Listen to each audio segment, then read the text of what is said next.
नमः सर्वेभ्यः राम राम राम आङ्ग्लभाषायामेव वदामि इदानीं सर्वेषां सौकर्याय so welcome to all of you to this new amazing course Malavikaagnimitram. As you can see itself, the title is Mahakavi Kalidasena Virachitam Malavikaagnimitram. Enjoy a masterpiece of Kalidasa Malavikaagnimitram. So as you can see, this will be taught by our enthusiastic madam and who is very influencing as well, and she already completed 2 very successful courses, Subhashita Nidhi and Madhyama Vyayoga, succeedingly. So today is our first class, and before starting, I would like to offer our salutations to our gurus.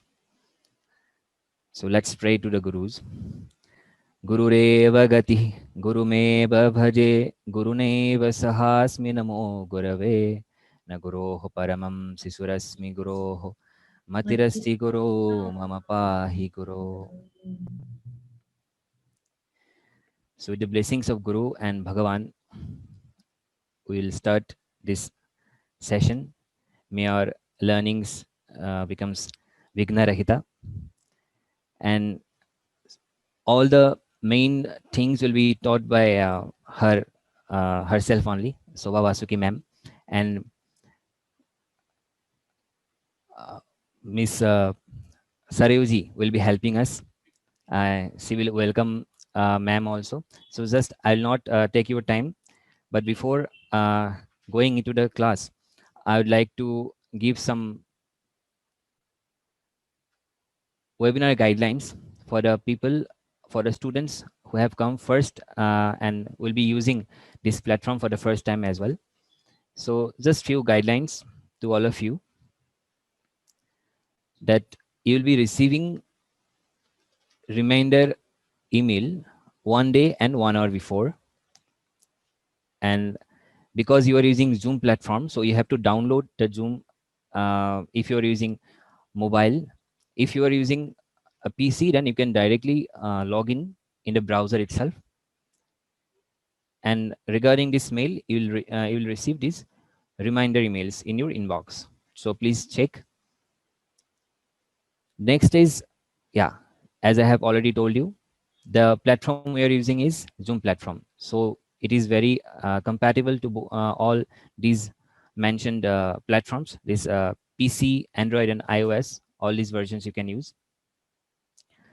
Now, while having these classes, for better hearings, and if you want to ask questions at the end of the sessions also, you should use headphones with mic, so that the teacher can hear you, as well as you can have a good hearing of the class.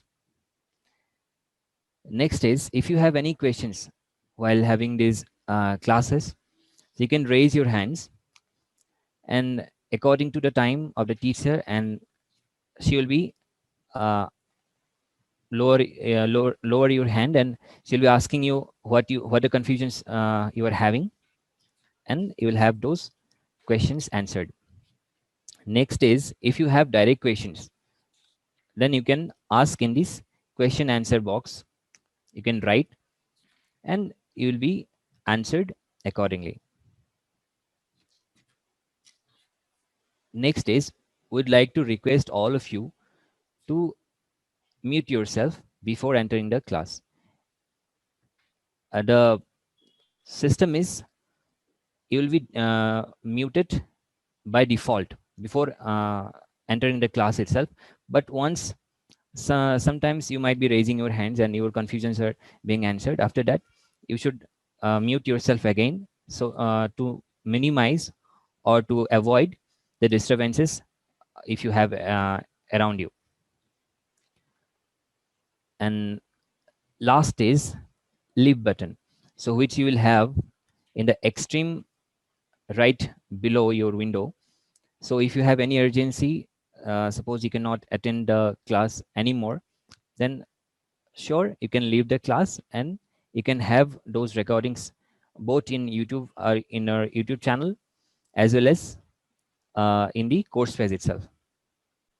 So the limitations of this Zoom is 500 attendees. So you need not worry.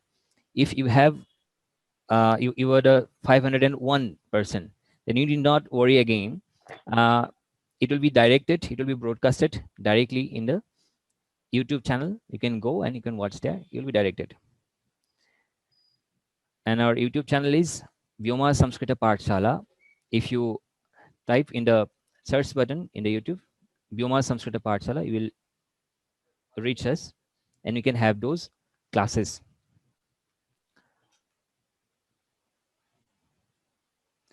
One important note here, that if you are having any signal issues or while logging in the class, it might not be always from the teacher's end. Sometimes it could be from your end. So you should close all of your other applications if they are open. Please check them.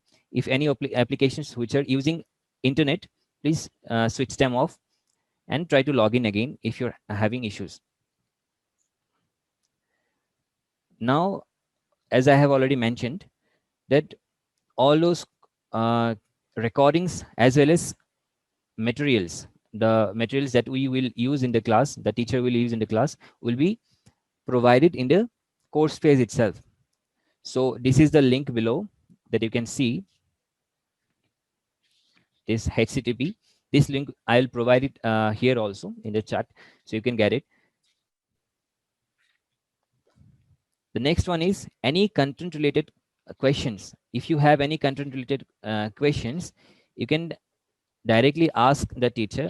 I'm saying this again, content related questions only.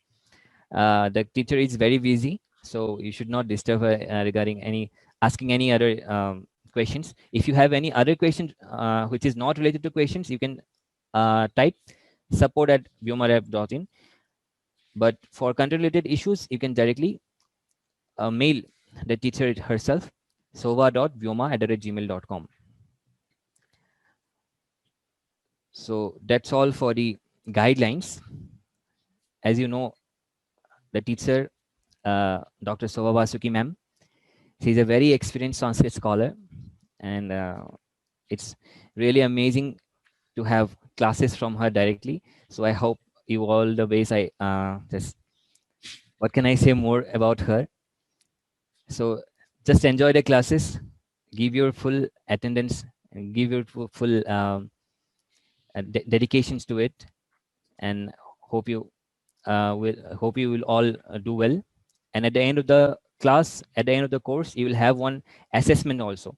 So be careful and be very attentive to ma'am. She'll be helping you in this amazing journey of Malavikagnimitam. So from now I'll hand it over to Sarevji. She'll be welcoming ma'am. So dhanyavadaha. Namaskar. नमस्ते. उपस्थितेभ्यः सर्वेभ्यः प्रणामाः. व्योमद्वारा सुभाषितनिधिः मध्यमव्यायोगः इत्येतौ द्वौ पाठ्यांशौ पाठितवती तत्र भवति doctor शोभा भगिनी. व्योमद्वारा तृतीयं पाठ्यांशं महाकवेः कालिदासस्य मालविकाग्निमित्राभिधं नाटकम् अद्यारभ्य पाठयतीति आत्मानं वयं धन्यं मन्यामहे. तत्र बहूनां चिरपरिचितायाः अपि तत्र भवत्याः परिचयः द्वित्रैः वाक्यैः मया सभा मर्यादामनुसृत्य चिकीर्ष्यते. श्री वेदान्तदेशिकस्तोत्रकाव्येषु वेदान्ततत्त्वानां छान्दसं समीक्षणम् इत्येतस्मिन् विषये राष्ट्रियसंस्कृतसंस्थानं नवदेहली इत्यत्र शोधप्रबन्धप्रस्तुत्या तत्र भवती विद्यावारिधिपदवीम् आसादितवती. तत्र भवत्या सदाशिवनगरस्थिते पूर्णप्रज्ञाख्ये विद्यालये 15 वर्षाणि यावत् प्रौढशालाच्छात्राः उद्बोधिताः, 30 अपि अधिकाः संस्कृतसम्भाषणप्रशिक्षणवर्गाश्च चालिताः. विविधवर्षदेशीयाः बहवो हि परीक्षार्थिनः भवत्याः मार्गदर्शने संस्कृतजगति प्रचाल्यमानाः परीक्षाः व्यलेखिषुः लिखन्तश्च वर्तन्ते. तत्र भवती त्रयी इत्यभिधं संस्कृतकेन्द्रम् आरब्धवती, यत्र प्रतिसप्ताहं बालाः संस्कृतगीतानि, कथाः, संस्कृतनाटकानि च शिक्षन्ते. संस्कृतभाषाम् अधिगन्तुं संस्कृतभाषया च भावांश्च संवोढुं बालाः अत्र केन्द्रे शिक्ष्यन्ते। ईदृशी तत्र भवति अस्माकं व्योमद्वारा मालविकाग्निमित्रं नाटकं पाठयति इति सन्तोषस्य विषयः। तत्र भवत्यै हार्दं स्वागतं व्याहरामि। धन्यवादाः। उपस्थितेभ्यः सर्वेभ्यः अपि छात्रेभ्यः शुश्रूषुभ्यश्च हार्दं स्वागतं व्याहृत्य इतः अग्रे शोभा भगिनी पाठम् आरम्भं करोतु इति सविनयं प्रार्थये। धन्यवादाः सरयू भगिनी। या दुग्धापि न दुग्धेव कविदोग्धभिरन्वहम् हृदि नः सन्निधत्तां सा सूक्तिधेनुः सरस्वती। श्री गुरुभ्यो नमः। वंदे संस्कृतमातरम्। सर्वेषां शुभसायम्। अद्य व्योमयात्रा मम तृतीय यात्रा। अहं तु अस्यां यात्रायां युष्माकं सखी व्योमसखी इत्युक्ते गगनसखी।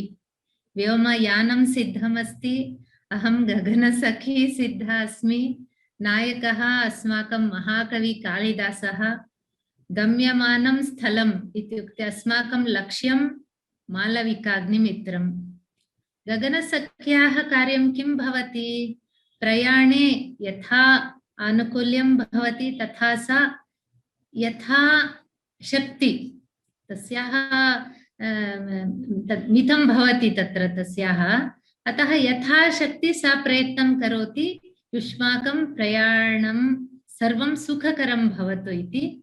अतः तदर्थम् अहमपि प्रयते। अनन्तरम् अत्र कानिचन वैलक्षण्यानि इत्युक्ते विशिष्टांशाः सन्ति। यत्र एषा व्योमयात्रा वयम् अन्तरिक्षयानं कुर्मः, तत्र किं सामान्यतः प्रयाणिकाः निद्रां कुर्वन्ति, किन्तु अस्यां यात्रायां कृपया निद्रां कर्तुम् अवकाशः, निद्रां न कुर्वन्तु तथा प्रार्थना इति न जानामि। भवन्तः सर्वे अतीव कौतुकेन एतत् नाटकं पठितुं ज्ञातुम् अत्र आगताः। मध्ये मध्ये यथा गगनसख्याः एतद् भवति मध्ये किमपि पृच्छन्ति तथा अत्र अवकाशः नास्ति। अन्तिम 10 अथवा 15 निमेषेषु भवतां संशयः अथवा यत् किमपि नाटकसम्बद्धं प्रश्नं प्रष्टुम् अर्हन्ति। अन्यत् किम् अस्माकं मनोरथं सम्पूर्णतया कल्पनालोके विहारं कर्तुं सर्वे स्वतन्त्राः, सः अवकाशः अस्ति। अस्तु, अद्य तु पीठिकाम् एव करोमि, यतः महाकवि कालिदासः तं न ज्ञात्वा कथम् अग्रे सरामः तस्य कृतीनां विषये। सः किमर्थं कालिदासस्य काव्यम् इति सर्वम् एतत् ज्ञात्वा अग्रे गच्छामः। प्रथमं यदा व्योम संस्था द्वारा मालविकाग्निमित्रं कालिदासस्य कृतेः एतदत्र पाठनं करणीयम् इति मम एषः अवसरः लब्धः। मम एव मनसि शङ्का आसीत्, अहम् एतत् कर्तुं प्रभवामि वा इति। यतः महाकविः कालिदासः बहु वश्य येषां वाचि वशम् अस्ति ते एव समर्थाः इति मम मनसि। अनन्तरं यदा मन्दं मन्दं शनैः शनैः अस्मिन् विषये चिन्तनं कृतवती, तदा किमर्थं न, कालिदासः अस्माकं कविः, पण्डितानां पामराणां च कविः, अस्माकं राष्ट्रकविः इत्यपि वक्तुं शक्नुमः। यया दृष्ट्या द्रष्टुम् इच्छति कालिदासं, तया दृष्ट्या अनुभोक्तुम् अथवा आस्वादयितुं शक्नुमः। इदानीं सनातनधर्मे येषाम् अतीव श्रद्धा अस्ति, कालिदास काव्येषु तादृशः प्रसंगाः ये सन्ति ते प्रशंसन्ति। अनन्तरं काव्यरसास्वादं ये आस्वादयितुम् इच्छन्ति ते तस्य उपमा तस्य शैली वैदर्भी शैली इति वा तस्य उपमादि अलङ्काराः वर्णनं ऋतुमानस्य वा यत्किमपि तत्सर्वं ते प्रशंसन्ति। शब्दशिल्पिनः वैयाकरणाः ते तस्य पदप्रयोगं प्रशंसं कुर्वन्ति। वयं किं कुर्मः किञ्चित् किञ्चित् सर्वं स्वीकृत्य यथा मधुकरः मधु सञ्चयं करोति तथा अधिकम् अतीव व्याकरणम् इत्यपि न, अथवा काव्यांशः इत्युक्ते तत्रैव अन्तः प्रवेशः इत्यपि न, यत्किमपि किमपि न त्यजामः, किन्तु यद् आवश्यकं नाटकस्य सुगम गमनार्थं यद् आवश्यकम् आस्वादनं कृत्वा तत्सर्वं तादृश मधुबिन्दवः स्वीकृत्य मधुसञ्चयं कुर्मः। तथा करणीयम् इति मम मनसि अस्ति। अत्र एतत्तु दृश्यकाव्यं नाटकं प्रायः मध्यमव्यायोगपाठनसमये श्रव्यकाव्यस्य दृश्यकाव्यस्य काव्यस्य प्रभेदद्वयं तत्र दृश्यकाव्यस्य 10 प्रभेदाः रूपकम् इति 10 रूपकाणि तस्य विषये वयम् अवगतवन्तः। मालविकाग्निमित्रम् एकं नाटकं। केचन विदुषाम् अभिप्रायः एवम् अस्ति, एषा नाटिका इति। नाटिका इत्युक्ते तत्र 4 अङ्काः भवन्ति, स्त्री पात्राणि एव प्राधान्यतया अधिकाः भवन्ति इति वदन्ति, किन्तु अत्र 5 अङ्काः सन्ति अस्मिन् नाटके। दृश्यकाव्यस्य वयं पुनः श्रवणेन एतस्य रसास्वादं कुर्मः। अत्र अन्यः अपि अंशः अस्ति। सर्वं वयं दृश्यकाव्यं सर्वदा दर्शनेन एव आनन्दः अनुभोक्तव्यः इति न। आङ्ग्लभाषया एका उक्तिः अस्ति, heard melodies are sweet, unheard melodies are sweet, but unheard melodies are sweeter इति। वयं तु अस्माकं कल्पनालोके एवम् अस्ति। इदानीं कदाचित् पुस्तकानां चलच्चित्रं क्रियते, तद् वयं पुस्तकं पठामः किन्तु चित्रं न तथा इच्छामः। यतः यदा वयं पुस्तकं पठामः, काव्यं पठामः, वयमेव कल्पनालोके विहरामः, किन्तु तत्र किं भवति, केवलं निर्देशकस्य मनसि या भावना अस्ति एवं करणीयम् इति अस्ति तथा चित्रं सिद्धं भवति। अतः अत्र तादृश सौलभ्यमपि अस्ति। कालिदासः कथं कालिदासस्य काव्यस्य आस्वादनं कथं करणीयम् इति अस्माकं मनोरथे वयं गच्छामः। अतः निराशाः न भवेयुः। दृश्यकाव्यं श्रव्यत्वेन एव आस्वादयामः। अस्तु, कालिदासस्य काव्यस्य अध्ययनं किमर्थं, काव्यप्रयोजनम् इति मम्मटः इति एकः कविः, तस्य कृतिः काव्यप्रकाशः इति। तत्र सः वदति काव्यस्य प्रयोजनं किं। प्रायः सः कविम् उद्दिश्य काव्यप्रयोजनं वदति। कविः किमर्थम् एकं काव्यं रचयति इति कारणं वदति। यशसे, सः कीर्तिं प्राप्तुं काव्यं रचयति। यशसे, अर्थकृते, अर्थः इत्युक्ते धनसम्पादनार्थं तस्य वृत्तिः भवति कदाचित् काव्यसम्पादनेन। यशसे, अर्थकृते, शिवेतरक्षतये इत्युक्ते कदाचित् वयं पठितवन्तः सूर्यशतकम् इति मयूरकविः रचितवान् इति। इदानीं नारायणीयं विषयेपि पठितवन्तः। किमपि अनारोग्यं स्वास्थ्यं यदा न भवति तस्य मोचनार्थमपि काव्यस्य रचना भवति। शिवेतरक्षतये, सद्यः परनिर्वृतये इत्युक्ते काव्यस्य अतीव सौलभ्यं किम् इत्युक्ते झटिति तत्क्षणमेव आनन्दः स्फुरति। तत्र विलम्बेन इति न, काव्यास्वादं तथा कर्तुं शक्यते। अनन्तरम् एतत् कथमस्ति कान्तासंमिततयोपदेशयुजे इत्युक्ते अस्माकम् अतीव आप्यायमानं प्रीतिकरं भवति। यतः वेदस्य प्रभुसंहिता इति वदन्ति, एवमेव कुरु कुरु इति, तस्य सुग्रीवाज्ञा इति वदामः, राजाज्ञा इति वदामः खलु, तथा अस्ति तत्र।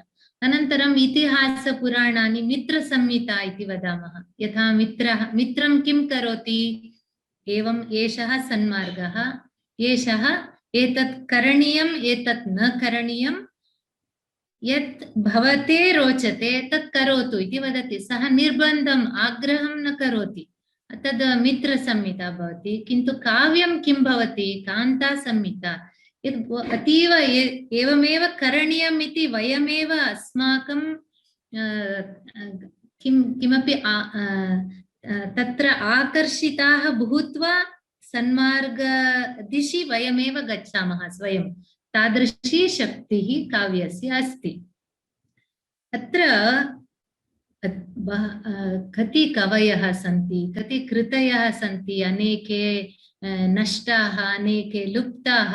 यत् अस्माभिः प्राप्तं तदेव अनुभवितुमपि अस्माकं समयः नास्ति। एकं सुभाषितम् अस्ति, अनन्तपारं किल शब्दशास्त्रं, स्वल्पं तथायुः बहवश्च विघ्नाः, सारं ततो ग्राह्यम् अपास्य फल्गो, हंसैर्यथा क्षीरमिवाम्बुमध्यात् इति अस्ति। शास्त्राणि अथवा काव्यम् अधीतव्यं बहु अस्ति। अनन्तरम् अस्माकं कालः अल्पमस्ति, एतन्मध्ये विघ्नाः बहु अधिकाः विघ्नाः भवन्ति। अस्माभिः किं करणीयं, सारं ग्रहीतव्यम् इत्युक्ते हंसपक्षिणः तादृशी शक्तिः अस्ति इति संस्कृतकाव्येषु भवति। यदा नीरक्षीरयोः मिश्रणं दद्मः तदा हंसपक्षी केवलं क्षीरस्य अंशं स्वीकरोति इत्युक्ते फल्गुम् अपास्य इत्युक्ते असारं त्यक्त्वा सारभूतं स्वीकुर्मः इति अस्ति। अतः अत्रापि व्योमसंस्थायाः लक्ष्यत्रयम् अस्ति, संस्कृतं, संस्कृतिः, संस्कारः इति। कालिदासस्य काव्यानि सर्वाणि संस्कृतभाषया एव सन्ति। तत्र किम् अस्ति, संस्कृतिः। केचन कालिदास इत्युक्ते केवलं शृङ्गारकविः इति चिन्तयन्ति। कालिदासः एक यूनिवर्सिटी सदृशं सः, तस्य किं न लिखितवान् इति तस्य एकैक कृतेः अवलोकनेन ज्ञायते। तदेव इदानीं बहुमुख प्रतिभावान् सः, यस्य यद् रोचते तत् स्वीकर्तुं शक्नोति। सर्वेषु तस्य एक बीजवत् कथावस्तु भवति, तं परितः सः कथम् एतस्य काव्यं वा भवतु नाटकं वा भवतु, कथं तस्य मन्दं मन्दं सर्वान् विषयान् तत्र सर्वे विषयाः कथं तत्र अन्तर्भवन्ति इति वयं द्रष्टुं शक्नुमः। अतः अत्र संस्कृतभाषा अस्ति, सरलसंस्कृतेन नाटकस्य पाठनं भवति। एतेन किं भवति, कालिदास संस्कृतिः इत्युक्ते किम्, अस्माकं वयं तु अतीव भाग्यशालिनः, यतः अस्मिन् भारतभूमौ सञ्जाताः, यत्र वाल्मीकिः, व्यासः, कालिदास, भास एवं एते सर्वे अत्रैव अत्यमूल्यं निधिं दत्तवन्तः। अतः वयं किं कुर्मः, संस्कृतकाव्यानि नाटकानि संस्कृतमाध्यमेन एव पठामः। अत्र संस्कृतिः भिन्नभिन्नविषयस्य, केवलं कालिदासस्य काले तत् योग्यम् इति न, इदानीमपि कालिदासवाक्यानि भवन्तः एव अनुभवन्ति। तत् यदा अहं नाटकम् आरम्भं करोमि, कालिदासस्य एकैकं वाक्यमपि इदानीन्तनकाले अपि तद् अन्वेति। अतः संस्कृतिपरिचयः भवति, तेन संस्कारः सहजतया जायते। इदानीं तु प्रथमं श्रवणसंस्कारः, श्रवणसंस्कारेण हृदयसंस्कारः जायते। वयं तु इदानीं मार्केट् मध्ये बहुविध क्लीनिङ्ग् एतत् फेनकस्य च फेनकचूर्णं वा एरियल् सर्फ् एक्सेल् तत् सर्वं विज्ञापनानि पश्यामः। तथा अस्माकं मनसः मालिन्यं दूरीकर्तुं यः केनापि एतद् आविष्कारः कृतः वा? एतादृश काव्यानाम् अध्ययनेन हृदयसंस्कारः इत्युक्ते किं? मनसः इदानीं काव्य रामवत् आचरणीयं न रावणवत् इति भवति रामायणे। एवमेव प्रत्येक काव्ये यत्किमपि तादृश एकं न बहु तादृश तत्त्वानि अथवा अमूल्यानि वाक्यानि भवन्ति ये अस्माकं पथप्रदर्शकाः भवन्ति तानि। अतः श्रवणसंस्कारेण हृदयसंस्कारः भवति। अत्र प्रायः उक्तवती खलु आरम्भिकश्लोके सूक्तिधेनुः सरस्वती। एवं किम् अस्ति एषा? किम् अस्ति? कदापि दुग्धापि न दुग्धा इव। कविदोग्द्रुभिः प्रतिदिनं सा क्षीरं काव्यक्षीरं ददाति, वयं तत् पिबामः। तेन अस्माकं शक्तिः मनश्शक्तिः वर्धते, दैहिक आरोग्यमपि सुदृढं भवति। अस्ति। इदानीं कालिदासस्य कृतीनां विषये किञ्चित् अद्य, यतः महाकविः कालिदासः। कालिदासस्य विषये प्रथममेव उक्तवती। मम धैर्यं कथम् आगतम् इत्युक्ते, कालिदासविषये बाणभट्टः उक्तवान् अस्ति। सः किं वदति इत्युक्ते, निर्गतासु नवाकस्य कालिदासस्य सूक्तिषु प्रीतिर्मधुरसान्द्रासु मञ्जरीष्विव जायते इति सः हर्षचरितं तस्मिन् तत्र एतत् उल्लिखति। इत्युक्ते कालिदासस्य गिरः वचनैः कः आकर्षितः न भवति? तत् कथमस्ति? अतीव सुगन्धितपुष्पाणां गुच्छम् इव अस्ति। अतः कः तेन आकर्षितः न भवति इति वदति। अनन्तरं गङ्गादेवी इति सा विजयनगरस्य प्रसिद्ध बुक्कराजस्य पत्नी। सा मधुराविजयम् इति काव्यं लिखितवती। सा कालिदासस्य विषये वदति, दासतां कालिदासस्य कवयः केन बिभ्रति इदानीमपि तस्यार्थान् उपजीवन्त्यमीयतः। सा वदति, I wonder if there are any poets who are not indebted to Kalidasa. Even today, they are making a living out of his ideas. इत्युक्ते इदानीं यत्किमपि इदानीन्तन चलच्चित्रं वा पश्यतु, सर्वत्र कालिदास नाटकेषु काव्येषु ये विषयाः आगताः तमेव प्रधान कथावस्तु इति स्वीकृत्य ते कृतवन्तः, इदानीमपि कुर्वन्ति, अग्रेपि करिष्यन्ति। अतः तादृशः कविः कालिदासः। तस्य देशकालविषये चर्चा इदानीमपि प्रचलति। अतः तद्विषये सः भासकवेः अनन्तरं बाणभट्टस्य पूर्वकालीनः, प्रायः 4th-5th शतके आसीत् इति। केचन विक्रमादित्यस्य आस्थाने इति वदन्ति, केचन धारानगर्याम्। इदानीं वयं कविरत्न कालिदास इत्यादि चलच्चित्रेषु धारानगरे भोजराजस्य आस्थाने इति आसीत्।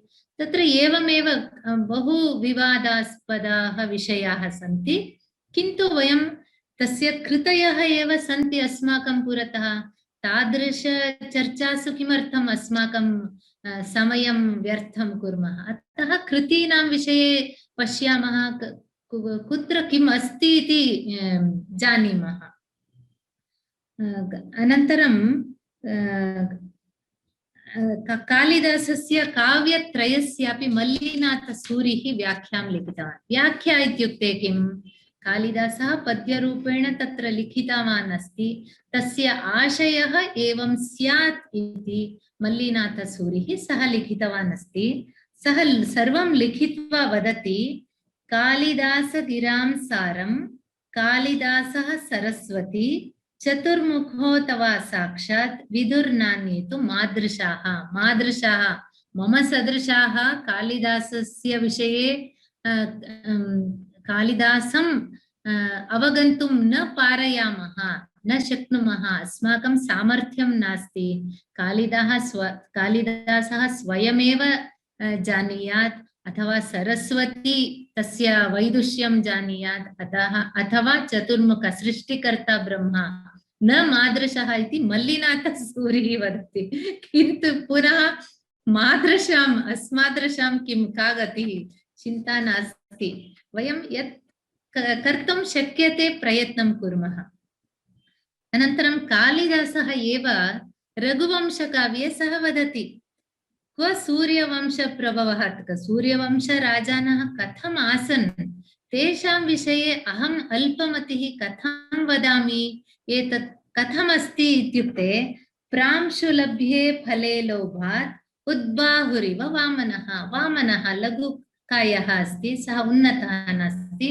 फलम् उपरि अस्ति सः किं करोति फलं प्राप्तुम् एवं बाहु एवं करोति खलु उद्बाहु प्रयत्नं करोति किमर्थम् अहं वामनः किन्तु फलम् आवश्यकम् अहं प्रयत्नं करोमि प्रांशु लभ्ये फले तद् उपरि अस्ति फलं तत् प्राप्तुम् अहं प्रयत्नं करोमि इति स एव वदति अतः कालिदासं वयं सर्वे कालिदासस्य विषये ज्ञातुं पठितुं यथामति आस्वादयितुं सर्वेषाम् अधिकारः अस्ति अवकाशं व्योमसंस्था कल्पितवती अस्ति प्रथमं व्योमसंस्थायै मम धन्यवादाः अतः तेषाम् आशयः सफलः भवतु इति यतः संस्कृतं संस्कृतिः संस्कारः समाजे उत्तम समाजस्य निर्माणार्थम् एतादृश काव्यानाम् अध्ययनम् अतीव आवश्यकम् अतः तत्र यत् सारभूतम् अस्ति तत् स्वीकुर्मः अस्तु कालिदासस्य कृतीनां विषये किञ्चित् उक्त्वा अनन्तरं प्रायः अग्रिम कक्षातः साक्षात् मालविकाग्निमित्रम् आरम्भं कुर्मः कालिदासस्य 7 कृतयः प्रसिद्धाः प्रायः सर्वे जानन्ति तथापि किञ्चित् उक्त्वा ये नूतनतया कालिदासस्य नाम सर्वे श्रुतवन्तः संस्कृतम् इत्युक्ते कालिदासस्य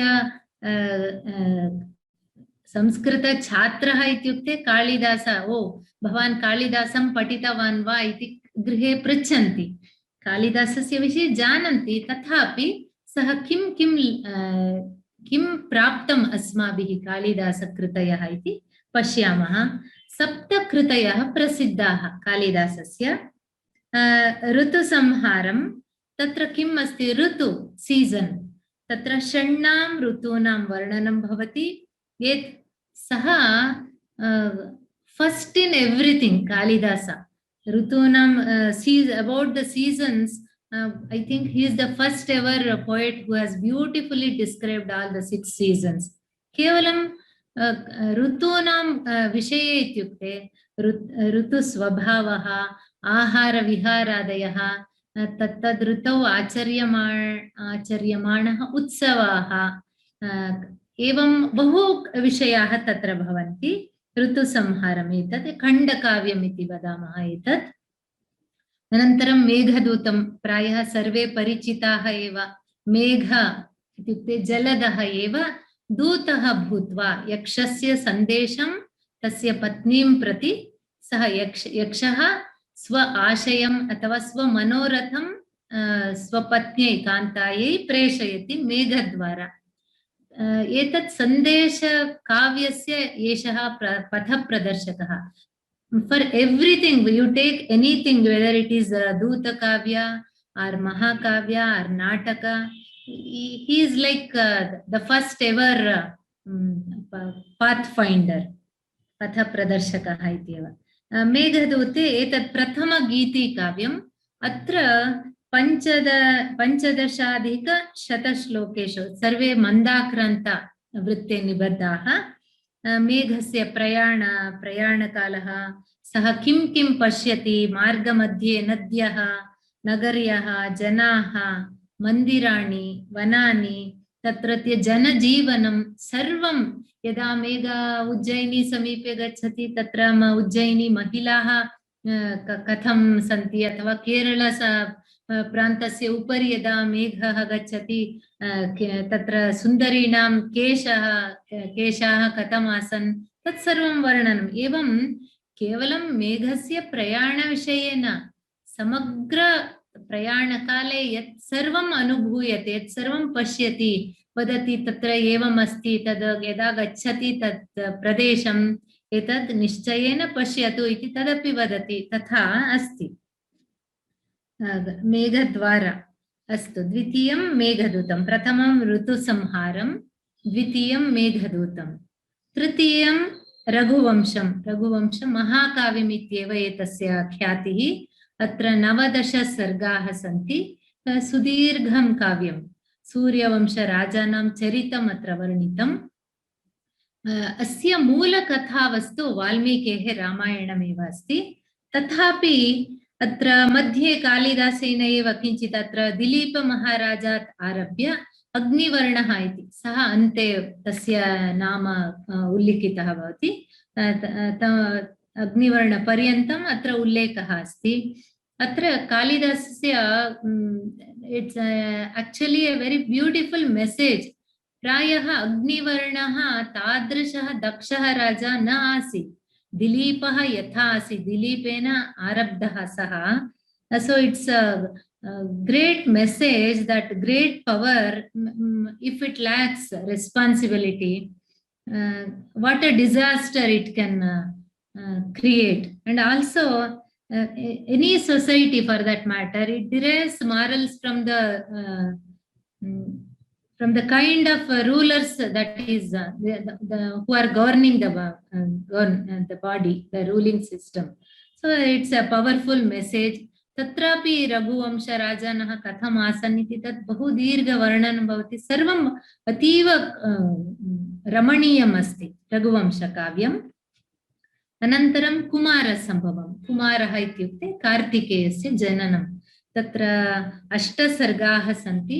तत्र हिमवत् पुत्री पार्वत्याः वर्णनं, हिमालयवर्णनं, तस्याः जननम्, अनन्तरं तस्याः तारुण्यं, विवाहप्रसङ्गः, एतन्मध्ये तारकासुरस्य अतीव पीडां जनयन्ति स्म, अतः शिवपार्वत्योः पुत्रः एव तस्य वधं कर्तुं समर्थः इति ब्रह्मवचनम्। अनन्तरं पार्वती शिवं प्रति तपः आचरति, अतीव उग्रं तपः आचरति, तत्रापि अतीव रोचकाः अंशाः आगच्छन्ति। एवम् अत्र कुमारस्य जननं तत्सर्वम् एवमेव एतस्य काव्यस्य प्रधानविषयाः। अहं केवलं स्पर्शं कृत्वा अग्रे गच्छन्ती अस्मि, यतः एकैकमपि कतिवारं पठामः चेदपि पुनः पुनः प्रति नवोन्मेषशालिनी इति वदामः खलु, प्रतिवारं यदा पठन्ति किमपि नूतन अंशः तत्र स्फुरति। तादृशं काव्यं कुमारसम्भवं। रघुवंशं कुमारसम्भवं महाकाव्यम् इति तस्य ख्यातिः।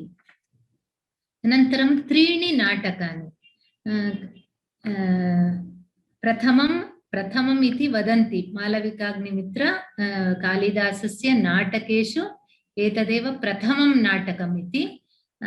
एतत् वयम् अग्रे पश्यामः, तस्य कथावस्तु न वदामि, किन्तु एतदपि नाटकीय अंशानां भूयिष्ठ एतद् नाटकतन्त्राणि, भरतनाट्यशास्त्रस्य समग्र अंशाः अत्र अतीव रमणीयतया वर्णिताः, तत् पश्यामः।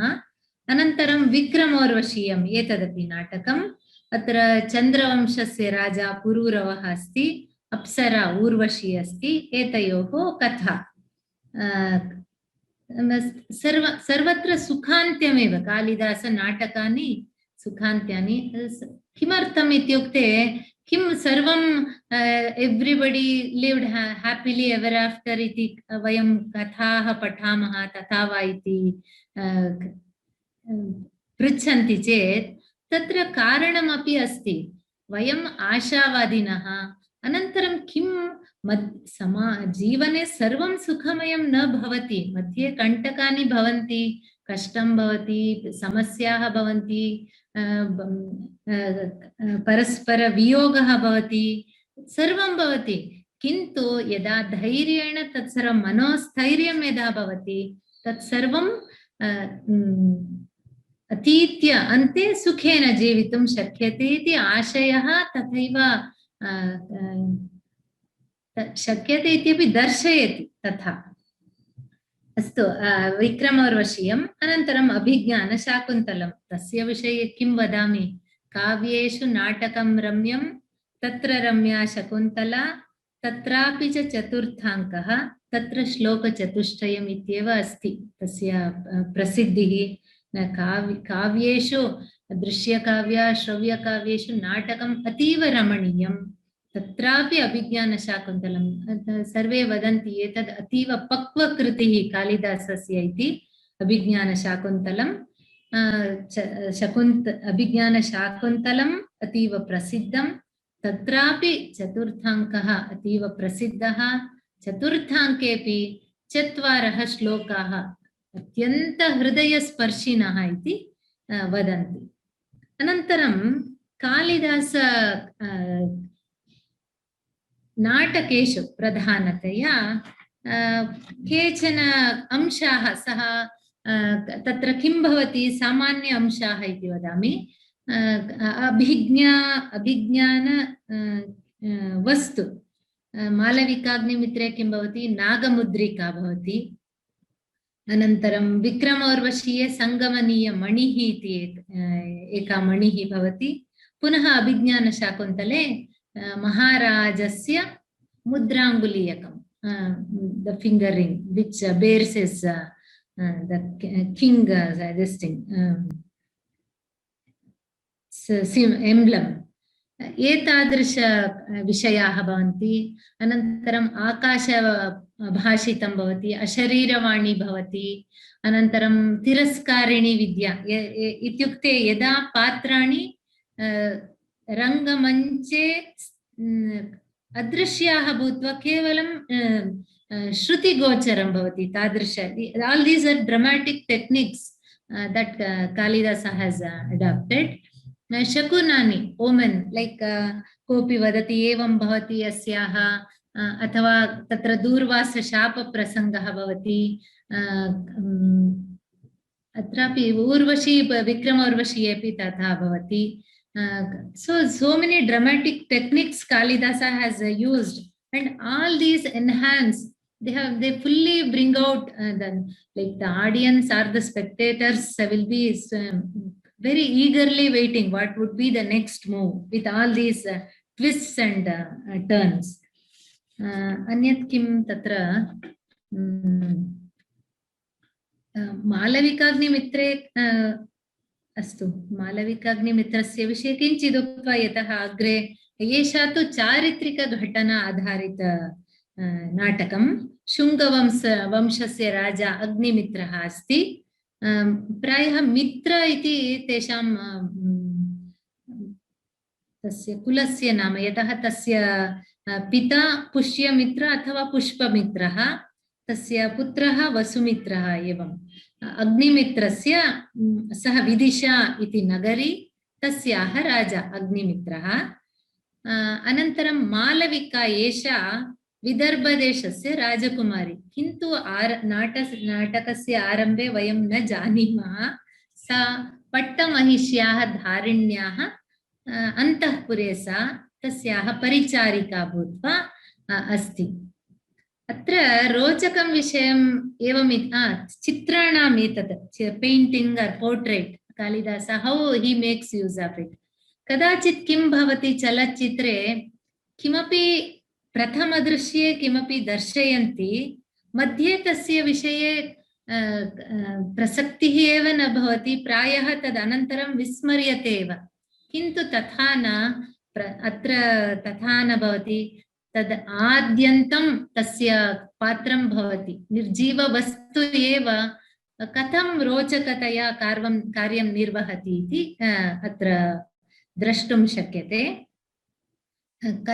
मालविकाग्निमित्रं कथायाः अतीव लघुरूपेण वक्तुं यदि प्रयत्नं कुर्मः, सः चित्र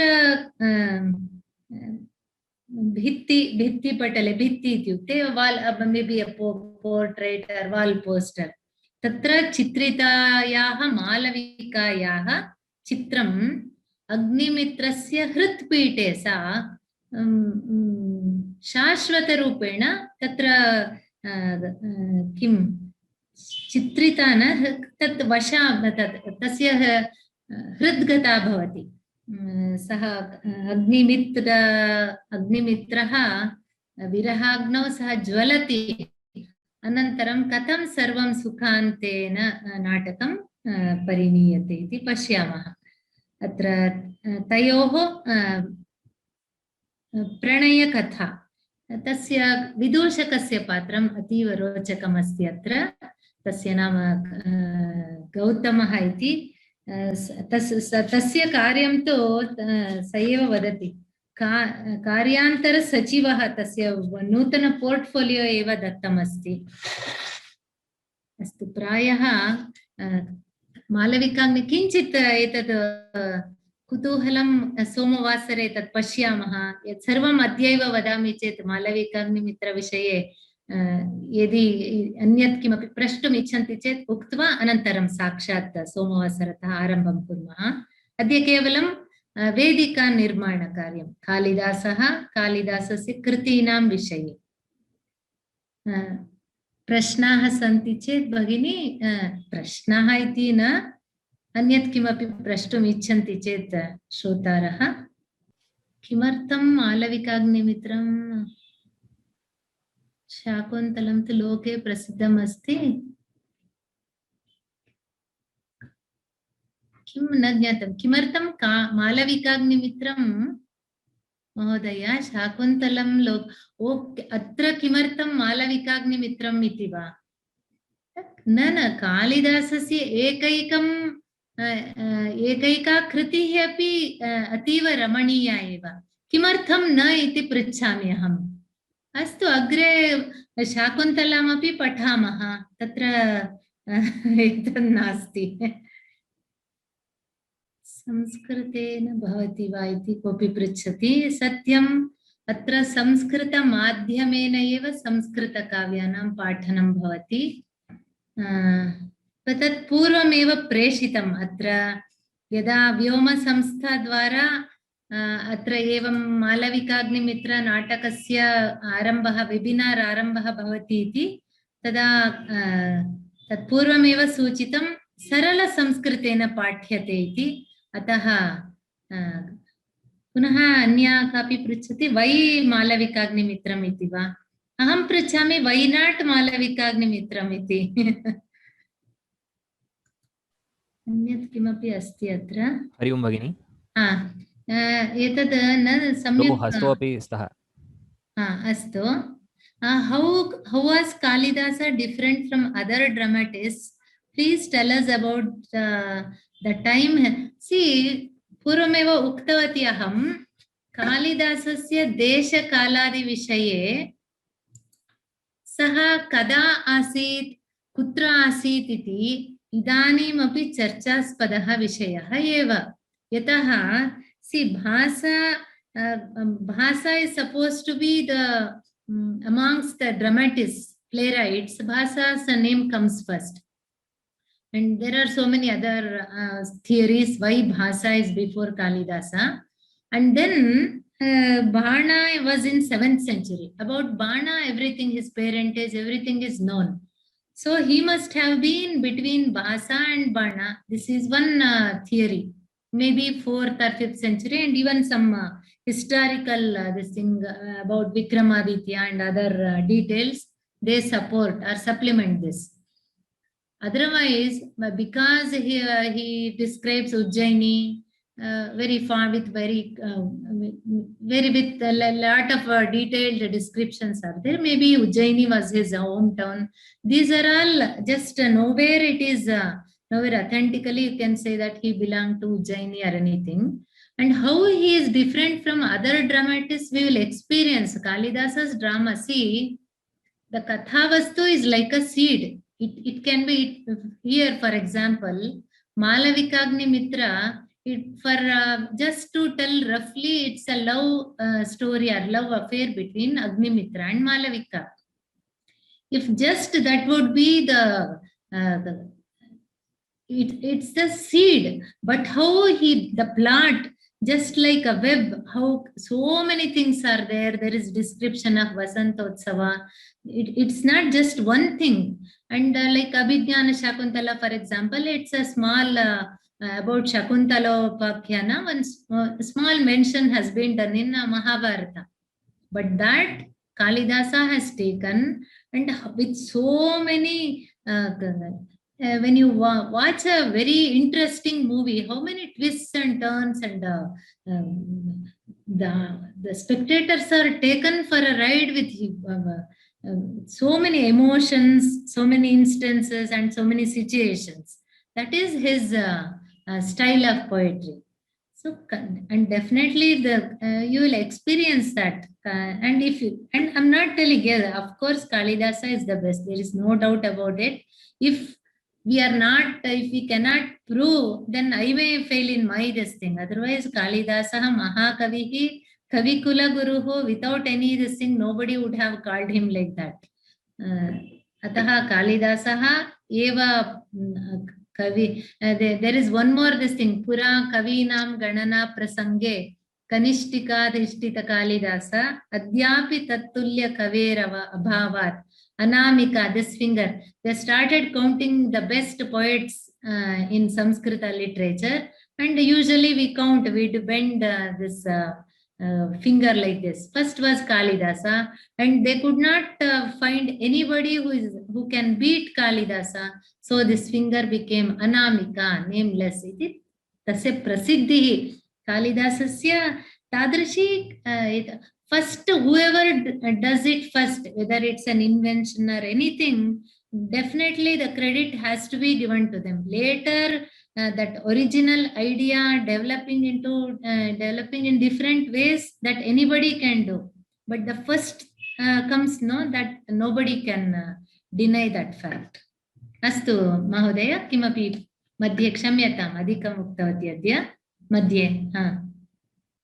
किमपि भासस्य विषये पृष्टवान् यथा अहम् उक्तवती भासः कालिदासस्य पूर्वकालीनः इति निश्चयेन कालिदासः भासेन प्रभावितः अस्ति तथा न इति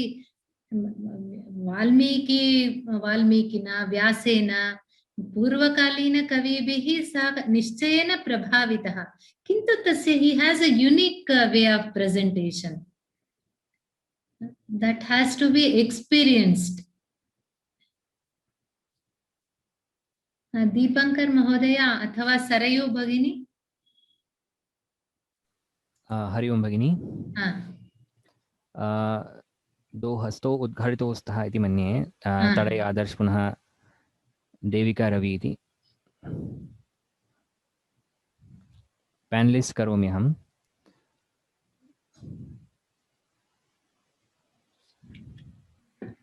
नमस्कारं महोदय. नमस्ते.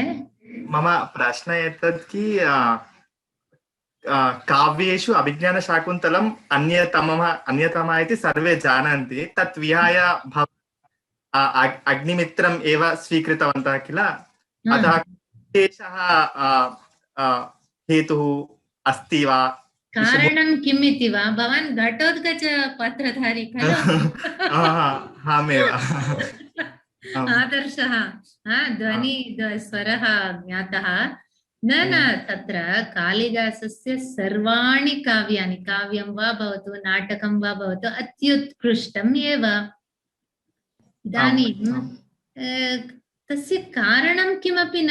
प्रथमनाटकम् इति प्रसिद्धिः, प्रथममेव स्वीकुर्मः. एतद् आस्वादयामः, अनन्तरम् अग्रे सर्वम् अस्ति एव। अस्तु, धन्यवादः।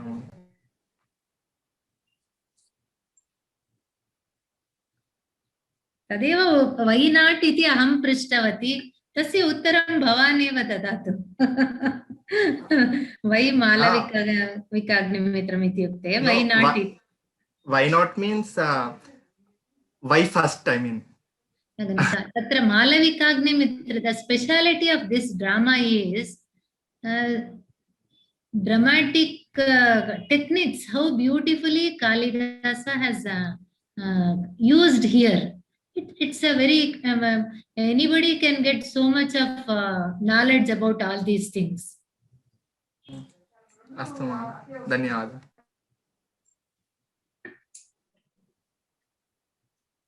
नमस्कारः भगिनी। नमस्ते। श्रूयते वा? मम नाम देविका। श्रूयते श्रूयते। अहम् इदानीमेव संस्कृतं पठामि। पूर्वमेव भवत्याः सुभाषितं तदपि अहं पाकं स्वीकृतवती, परीक्षामपि लिखितवती, तदपि सम्यक् आसीत्। इदानीं तदपि पूर्वं संस्कृतेन अस्ति।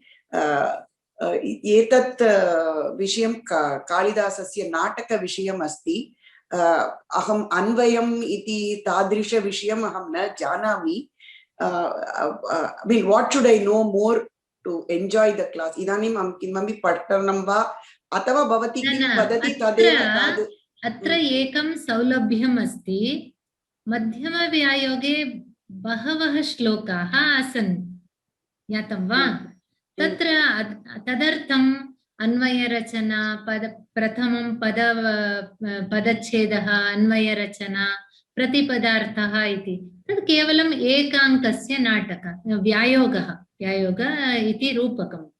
किन्तु अत्र प्रायः प्रथम अङ्के केवलं 22 श्लोकाः सन्ति। तत्रापि अन्वयरचना किमर्थम् इति भवत्या अन्वयस्य आशयः प्रायः ज्ञातः इति मन्ये। अन्वयं किमर्थं कुर्मः? श्लोकस्य सुलभतया अर्थं ज्ञातुम् अन्वयक्रमेण वयं पठामः। तद् अत्रापि भवति अन्वयस्य।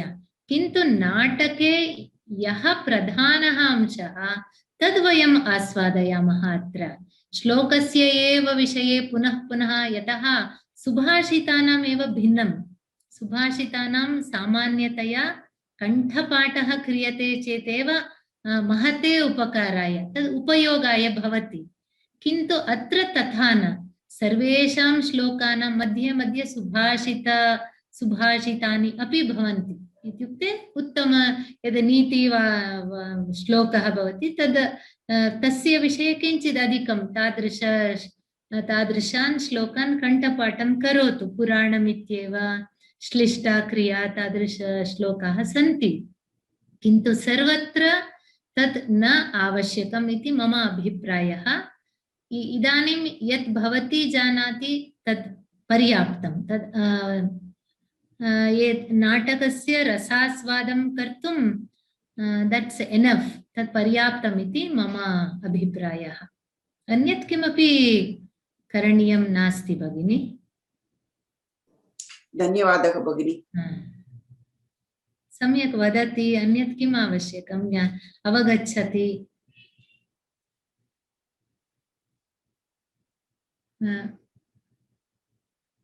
समापयामः अद्य। कोऽपि अवनी एस् भट्ट इति वर्तते, तमपि एकवारं पृच्छामः वा? अस्तु। का शङ्का आसीत्? एवं।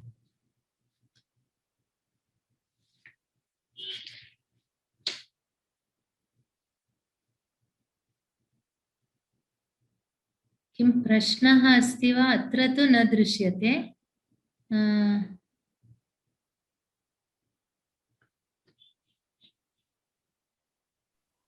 नमस्ते। नमस्ते। मम नाम अवनी अस्ति। अहं फस्ट् PU छात्रा अस्मि। मम विद्यालयं संस्कृत सब्जेक्ट् अस्ति। अत्र कुमारसम्भवं कालिदासस्य काव्य स्माल् पार्ट् मम टेक्स्ट् बुक् मध्ये आसीत्, अतः अहम् interest I got interest to this and I joined Malvika Agnimitra, but I don't know whether is writing the exam compulsory for this. एषः दीपङ्कर भवानेव वदतु तस्याः प्रश्नस्य उत्तरम्। अनिवार्यं वा परीक्षालेखनं तथा न इति मन्ये। यदि भवती इच्छति एतत् कोर्स् सम्पूर्णं यदा भवति सम्पूर्णः भवति तदा यदि भवती स्वज्ञानस्य विषये अहं किम् अवगतवती, मम कियत् अर्थः कियान् अर्थः जातः इति यदि ज्ञातुम् इच्छति तदा परीक्षां लिखतु, नो चेत् निर्बन्धः नास्ति तथा।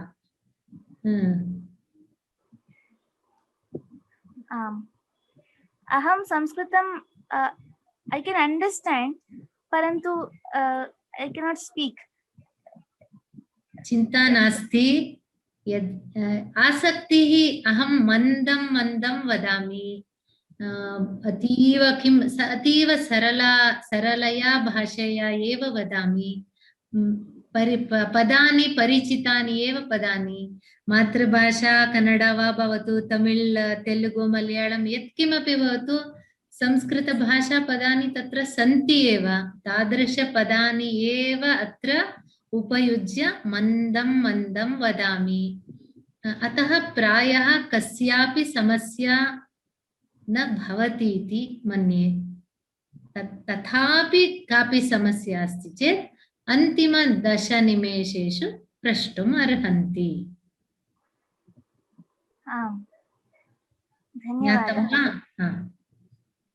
धन्यवादः।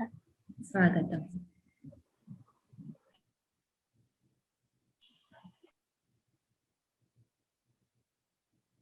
महोदय समापयामः।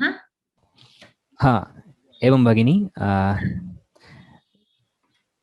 So thank you so much for all of you to attend the class, and thank you so much. Dhanyavadah Bhagini.